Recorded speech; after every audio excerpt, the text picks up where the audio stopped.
There are moments in life when silence stops being protection and starts becoming a burden too heavy to carry.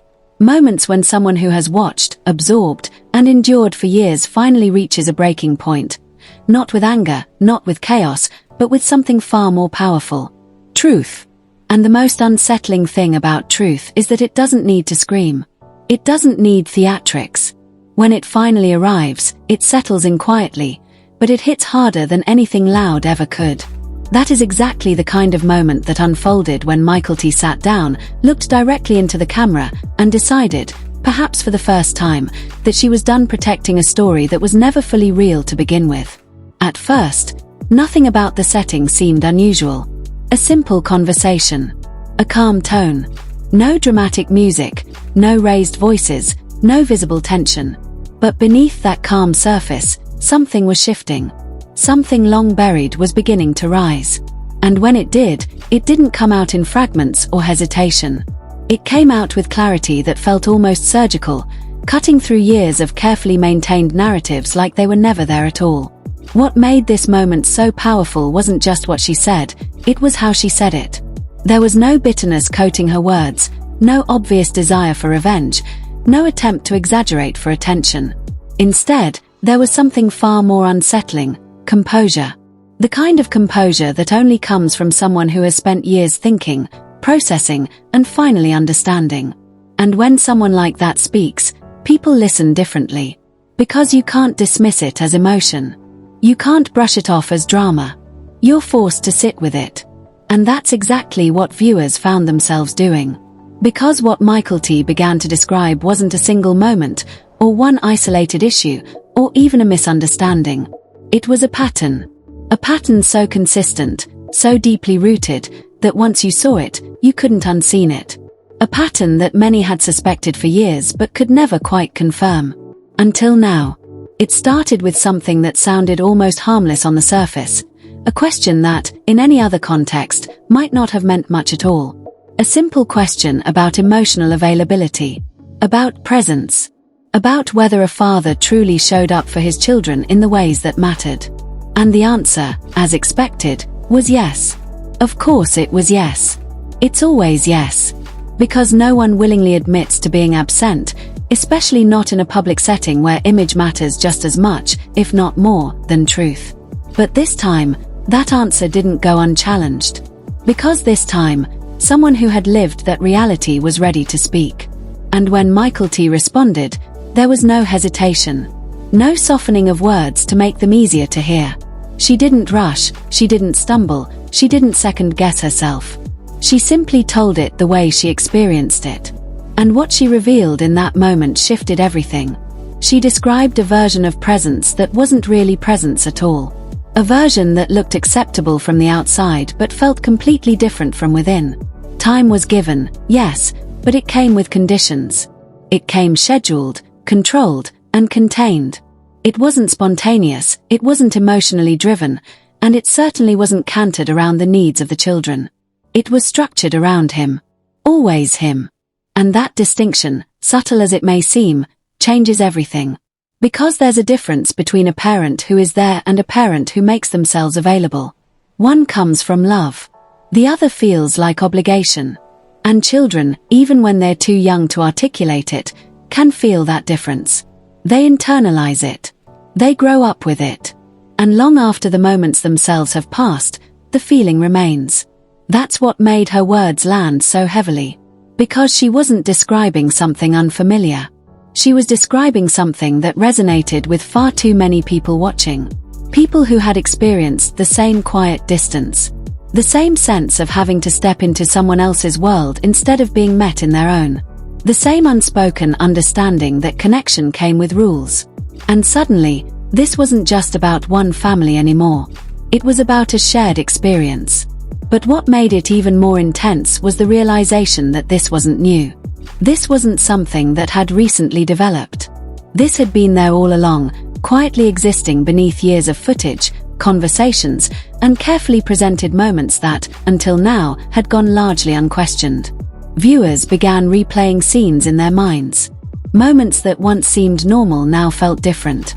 Interactions that once appeared harmless now carried a different weight. And the more they thought about it, the clearer it became, this wasn't a single flaw. It was a system. And systems don't just exist on their own.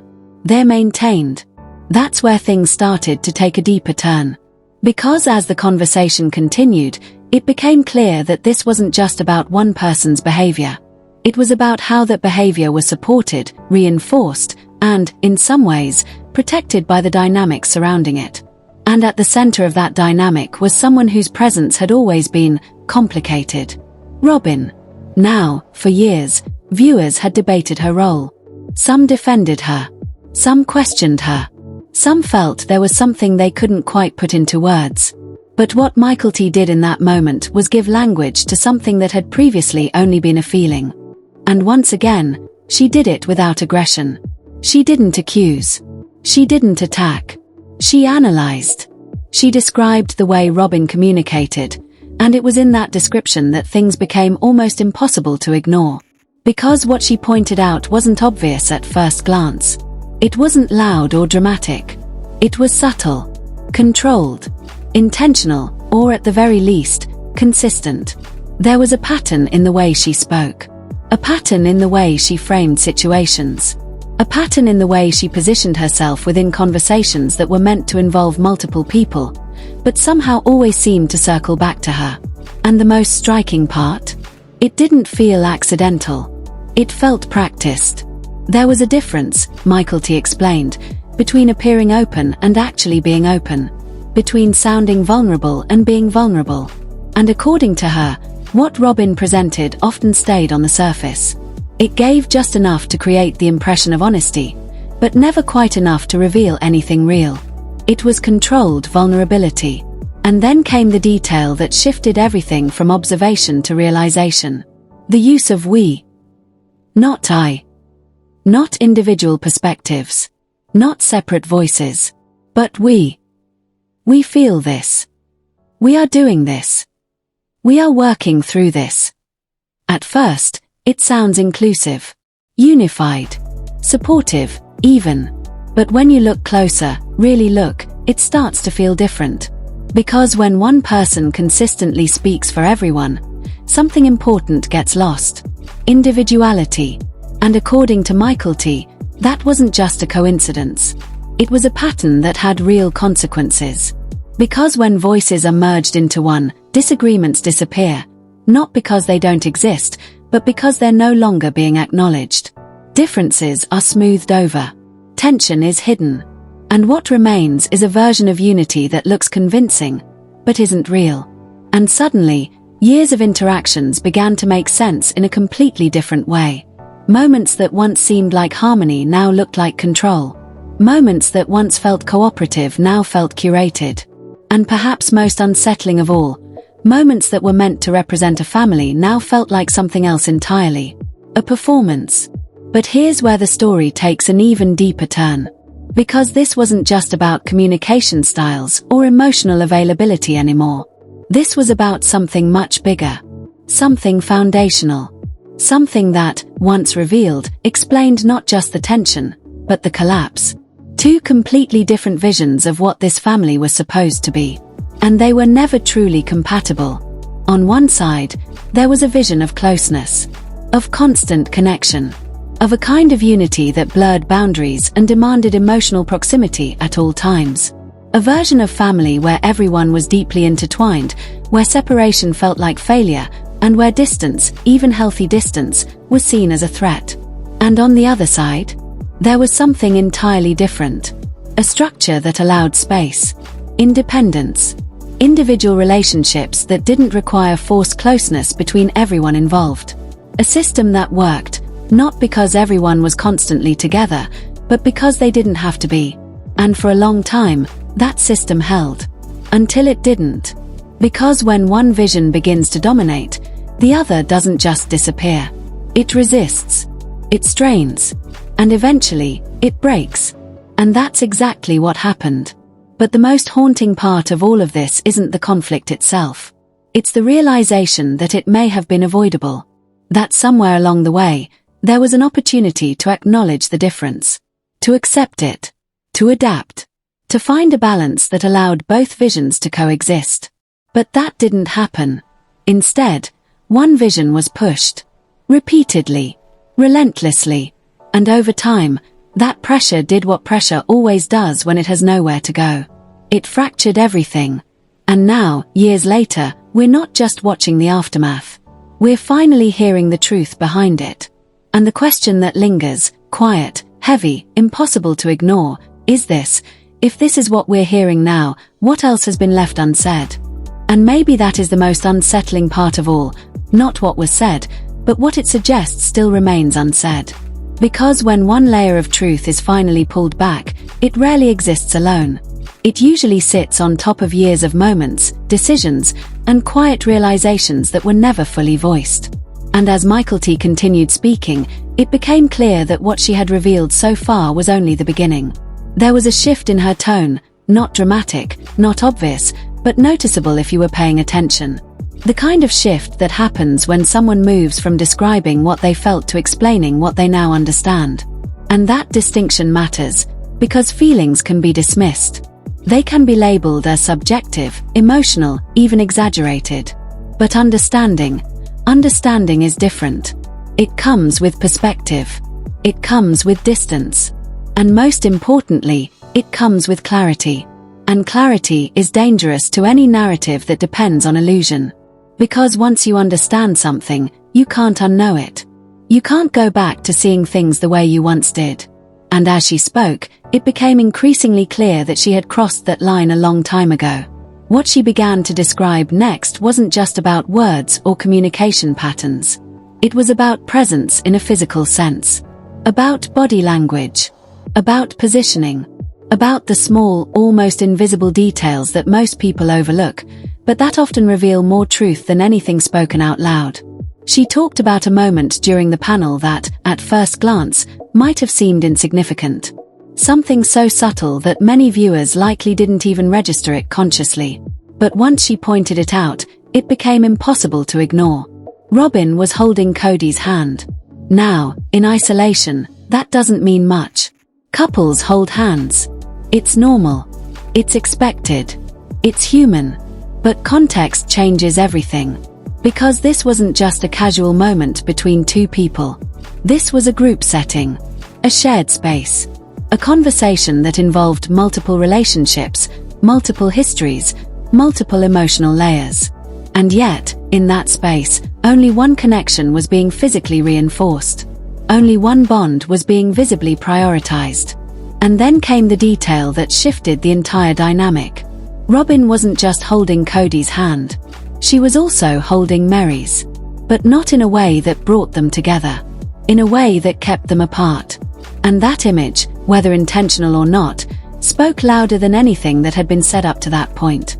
Because physical positioning doesn't lie the way words sometimes can.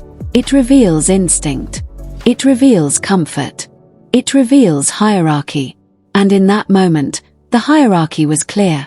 Robyn wasn't beside the family. She was between them. Between Kody and the others. Between connection and distance. Between access and separation. And suddenly, something that had felt abstract for years became tangible. Because this wasn't just about emotional availability anymore. This was about control of proximity. About who gets close and who doesn't. About who has direct access and who has to go through someone else to get it. And whether that was intentional or subconscious almost didn't matter. Because the effect was the same. A barrier. A gate. And once that idea takes hold, it changes how you interpret everything that came before it. Conversations. Decisions. Conflicts. Even silences start to look different when you view them through that lens. Because if someone becomes the bridge, they also become the filter. And filters don't just pass things through. They shape them. They adjust them. They decide what gets through clearly and what gets softened, delayed, or blocked entirely. And that realization added a whole new layer to what Mykelti had already been describing. Because now, it wasn't just about one person's behavior or another person's communication style. It was about a system that allowed those dynamics to exist, and even thrive. A system where one relationship became central, while others slowly moved to the edges. A system where access wasn't equal. Where presence wasn't shared. where connection wasn't freely given, but instead, subtly controlled. And for viewers who had been watching for years, this wasn't just eye-opening. It was validating. Because so many had felt it before they could explain it. So many had noticed the imbalance but couldn't quite articulate why it felt off. And now, hearing it laid out in such a calm, precise way, it clicked. But what made it even more powerful was what came next. Because instead of stopping there, instead of simply pointing out the imbalance, Mykelti went deeper. She began to explain how those dynamics didn't just affect the relationships between the adults, but how they shaped the entire structure of the family itself. And this is where the conversation shifted from observation to something much more profound. Because what she described wasn't just dysfunction. It was incompatibility. Not in a superficial sense. Not in a way that could be resolved with better communication or more effort. But at a fundamental level. At the level of expectation. Of belief. Of what each person thought this family was supposed to be. And the more she explained it, the clearer it became that this wasn't a problem that developed over time. It was a problem that existed from the moment those expectations stopped aligning. On one side, there was a vision that required closeness. Constant closeness. Emotional fusion. A kind of togetherness that didn't leave much room for independence or distance. A belief that in order for the family to function, everyone had to be deeply connected. Not just through one person, but with each other. And on the other side, there was a completely different understanding. One that didn't require that level of closeness. One that allowed for separation. For individuality. For relationships that existed independently rather than collectively. And for a while, those two visions managed to coexist. Not because they were compatible, but because they weren't being directly challenged. They existed side by side, each operating within its own space, without forcing the other to change. But that balance didn't last. Because at some point, one vision stopped being optional. And started becoming expected. And expectation, when it isn't shared, becomes pressure. And pressure, when it continues long enough, becomes resistance. And resistance, when it has nowhere to go, becomes fracture. And that's exactly what Mykelti was describing. Not a sudden collapse. But a slow, almost invisible unraveling. A series of moments where one expectation was pushed just a little too far. Where one boundary was crossed just a little too often. Where one version of reality was prioritized just a little too consistently. Until eventually, the people who were expected to adapt, stopped adapting. And started pulling away. And when that happens in a structure that depends on unity, the impact is immediate. Because once one piece moves, the entire system shifts. And that shift doesn't just affect the people directly involved. It ripples outward. Through the children. Through the relationships. Through the way the entire family understands itself. And that's where things become even more complicated. Because children don't just observe these dynamics. They internalize them. They learn from them. They build their understanding of relationships based on what they see. And when what they see is imbalance, control, or conditional connection, that shapes them in ways that don't always become clear until much later. Until they're older. Until they have their own relationships. Until they become parents themselves. And suddenly, things that once felt normal, don't anymore. And that's the point Mykelti has reached. A point where she isn't just remembering what happened. She's analyzing it. Understanding it. Reframing it through the lens of her own experiences as an adult. And perhaps most importantly, deciding what she will and will not carry forward. Because that's the moment where cycles either continue or break. And breaking a cycle doesn't always look dramatic. Sometimes, it looks exactly like this. A calm conversation. A steady voice. A willingness to say what others avoided. Even when it's uncomfortable. Even when it changes everything. But here's where the tension deepens even further. Because as much as this is about understanding the past, it's also about confronting the present. Because the people being talked about, they're still there. Still watching. Still part of the story. And that raises a question that lingers beneath everything she said. A question that doesn't have an easy answer. What happens when the truth is no longer private? What happens when the version of events that has been carefully maintained for years is suddenly challenged, not by outsiders, not by speculation, but by someone who lived it? Because that kind of truth is different.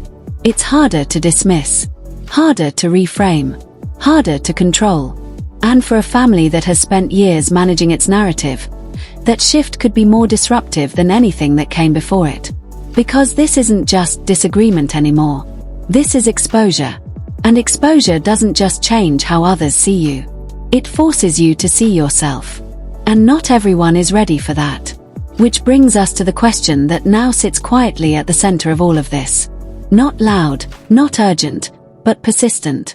Will anything actually change? Will these words be heard for what they are?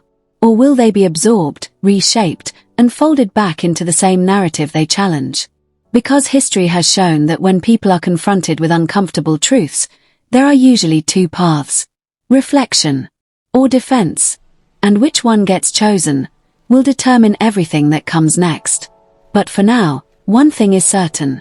The silence that once protected this story has been broken. And once that happens, there's no going back. And as the conversation continued, the layers of tension only deepened. Because once Mykelti began peeling back the emotional architecture of her family, it became impossible to look away. Every word, every pause, every carefully chosen phrase carried weight, not because she was trying to provoke, but because she was speaking from a lifetime of observation, experience, and understanding. And when you speak like that, when you combine lived experience with analytical clarity, the effect is seismic. It shakes not just the family you are describing, but also the audience that has been watching, guessing, and hoping for answers for years. She returned to the topic of emotional availability, this time with even greater precision. Kody Brown's presence, she explained, was not optional in the sense of being detached or indifferent. He was there physically, yes, but that physical presence came with strings. It was contingent, conditional, and always on his terms. She described the early years of her life, where attempts at connection felt like crossing a threshold into someone else's world. One where her father set the rules, the schedule, and the emotional tone. And as she explained it, you could almost feel the weight of every childhood disappointment, every question left unanswered, every small plea for attention that was met with polite, distant compliance instead of genuine engagement. It was subtle, almost invisible, but cumulative, leaving scars that only became clear decades later.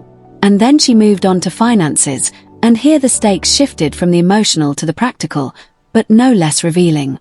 The carefully curated image of financial stability presented to the audience, she revealed, did not reflect the lived reality of her childhood. The early seasons showed cramped spaces, stretched budgets, and the stress of trying to make multiple households work. The image broadcast on television, the neat, smiling faces, the well-stocked pantries, the happy family tableau, was a revisionist narrative, polished and softened. Mykelti called it out not in anger, but in quiet precision, illustrating a recurring pattern. The public story was not always the lived story, and the children were often